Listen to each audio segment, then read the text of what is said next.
आदिवासी गोजोन गोरोबथानि सागानगिरिफोरखौ रुनिकाटा टाउन कमिटिया बरायदों। थांनाय सानखालि बेलासि समाव चिरां जिल्लानि रुनिकाटा खोन्दो जौगाखां मावख'आव रुनिकाटा टाउन कमिटिया आदिवासी हारिनि गोजोन गोरोबथानि सागानगिरिफोरखौ गाजा गोमजायै बरायदों आरो मान बावदों। थांनाय सेप्तेम्बर दाननि 15 खालार सानखालि भारत सरकार आरो रायजो सरकारनि हेफाजाबजों आदिवासी हारिनि गासै मोन 5 सोमावसारग्रा आफादजों गोजोन गोरोबथानि दैदेनगिरि बिरसा कामान्डु फर्सनि कामान्डार शिब बादल टुडुजों लोगोसे बिरसा कामान्डु फर्सनि सोद्रोमाफोर फारियै लुखु किस्कु, रकि सोरेन, देवान सोरेन, रबिन टुडु, समिरान हेम्ब्रम, बारखा हेम्ब्रम, बिहार मुर्मु, राजेश हेम्ब्रमखौ रुनिकाटायाव गाजा गोमजायै बरायदों। रुनिकाटा टाउन कमिटिनि लोगो आफादगिरि महेन्द्र बसुमतारीनि मासि सामलायनायाव खुंफुंनाय आदिवासी हारिनि गोजोन गोरोबथानि सागानगिरिफोरखौ बरायनाय हाबाफारियाव रुनिकाटा बिसिडिसिनि मासिगिरि निरब नार्जारीजों लोगोसे इउपिपिएल दोलोनि दैदेनगिरिफोर आरो जायगानि समाज सिबियारि लोगोसे रुनिकाटा बाजार कमिटिनि गाहाय नेहाथारि बिरदाव मुसाहारिया बाहागो लायो।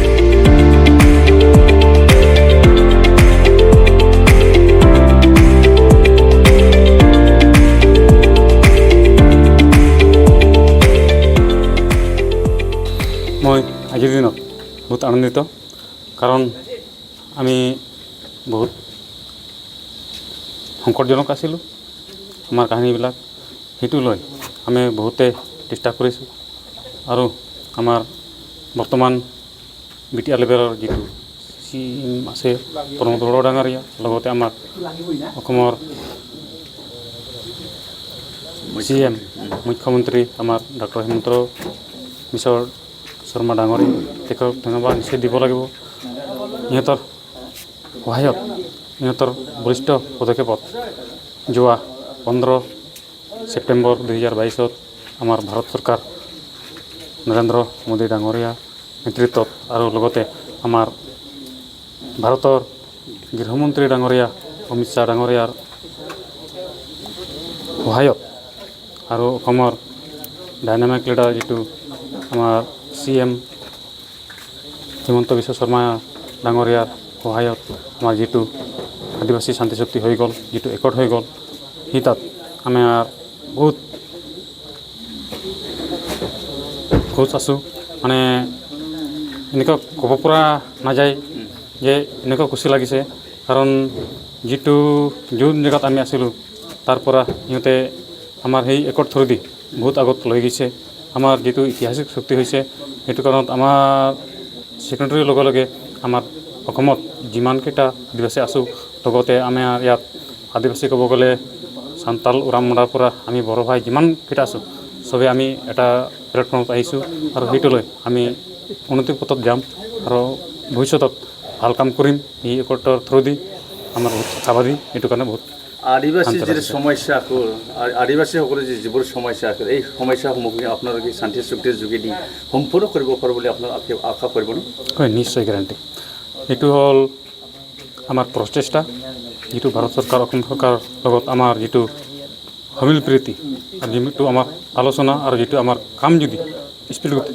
স্পিড গতিত যায় তেতিয়াহ'লে আমাৰ एकटर जिमान केटा दफा आछे अति सोनकाले कमप्लिट होबो तमार आखा आङो खौरांगिरि नोंथांमोननिसिम आंनि गोसो गोरबोनि खुलुमनाय आं जासिबाय लोगोसे खौरां नायगिरि रायजो राजा नोंथांमोननिसिमबो आंनि गोसो गोरबोनि खुलुमनाय आं जासिबाय दिनैहाय जों खोब गोजोनथाव बाथ्रा थांनाय 15 सेप्तेम्बर 2022 मायथाइयाव जे आदिवासिनि गेजेराव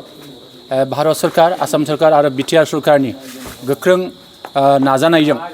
जे आदिवासिनि मोनबा जे सोमावसारग्रा आफाद बे आफादा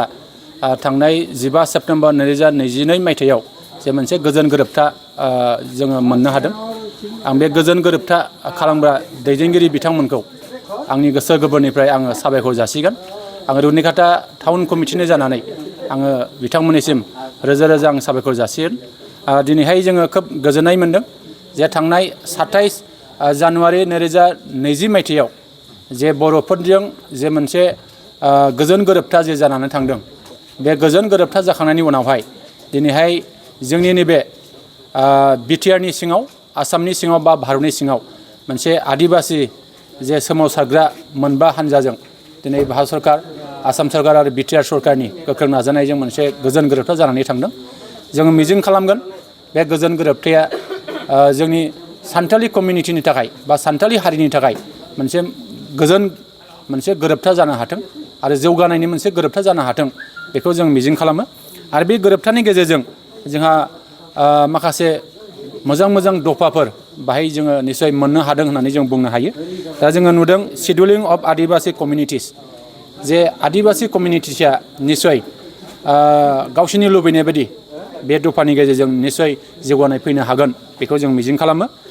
2 नम्बराव जों नुदों आदिबासी वेलफेयार एन्ड डेभेलपमेन्ट काउन्सिल जे बिथांमोना मोननो थांगासिनो दङ दा बिनि गेजेरजों निश्चय आदिबासी हारिया मोनसे जौगानायनि मोनसे लामा